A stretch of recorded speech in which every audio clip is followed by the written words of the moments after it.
Jacqueline Jose, namatay dahil sa heart attack. Totoo bang traitor ang sakit sa puso? Paano ito nangyari? At paano mo ito maiiwasan?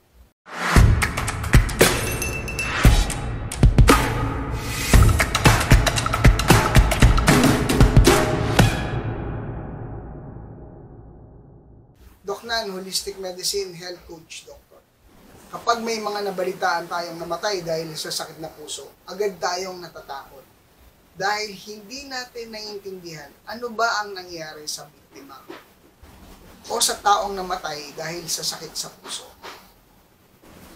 Dalawa ang pwedeng kadahilanan o nangyari pag naatake ka ng sakit sa puso.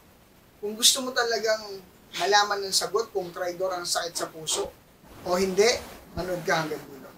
Ang pinakasimpleng explanation sa heart attack ay simple lang. Ang simpleng pagbabara ng ugat natin na hindi masusuplayan yung ating puso ng dugo, ito yung pinakadahilan bakit nagkakaroon ng heart attack. Pero saan nga ba nanggaling itong mga pagbabara na to?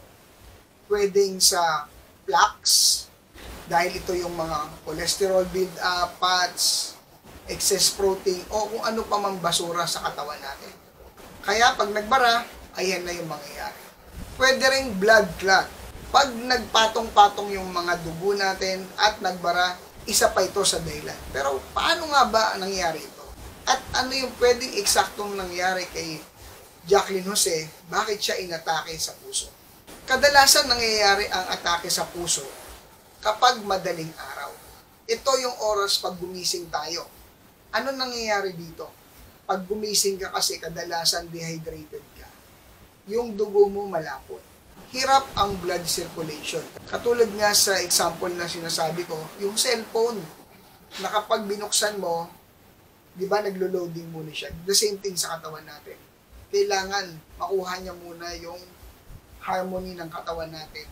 O patapusin muna natin kumbaga sa cellphone yung loading bago tayo kumilos. At yung pressure ng dugo natin, yun ang problema kung bakit nagaganap ang heart attack. Paano ito nangyari? Dahil nga malapot ang dugo mo kapag nagising ka na madaling araw. Iihi ka, dudumi ka, kailangan mo ng pressure. Kaya, pepwersa para umihi, para dumumi. Ang problema, yung pressure na yan, pag umakyat yan at bumilis yung tibok ng puso natin, doon na ma-push yung mga plaques na yan or blood clot na yan, ayan na yung pagbabara ng ating puso. Sasabayan pa ito ng ma-outbalance ka, madulas ka, mabago kang ulo mo, ayun na. Doon na nagtutuloy-tuloy yung problema at doon na natutuluyan ang pasyente. At dapat naiintindihan natin na hindi po traitor ang sakit sa puso. Kung tama lang sana yung lifestyle natin, hindi nakaka-develop o na yung mga plaques build-up na yan sa ating ugat ay hindi na de-develop. Hindi sana magkakaroon ng blood clot o kaya yung mga pagbabara sa ugat natin. Dito na po papasok yung palagi natin pinapractice o itinuturo na healthy lifestyle. Na ang tao dapat alam natin yung itinapasok natin sa katawan natin, yung daily routine natin, yung exercise, yung tulog, yung stress, yung tubig, paano tayo inom ng tama. Kung tama yung lifestyle natin, regardless kung anong age pa yan, ma-maintain natin na hindi na de-develop yung mga plaques na yan sa ating dugo. At kung ikaw ay merong bakulam, maiiwasan mo ang blood clot kung tama yung lifestyle mo. Dahil nagre-repair at naglilinis yung katawan natin. Kahit ano pa yung mga toxic na ipasok natin sa ating katawan. Ang ibig sabihin po, ang sagot kung traitor ang heart attack o ang sakit sa puso, hindi po traitor.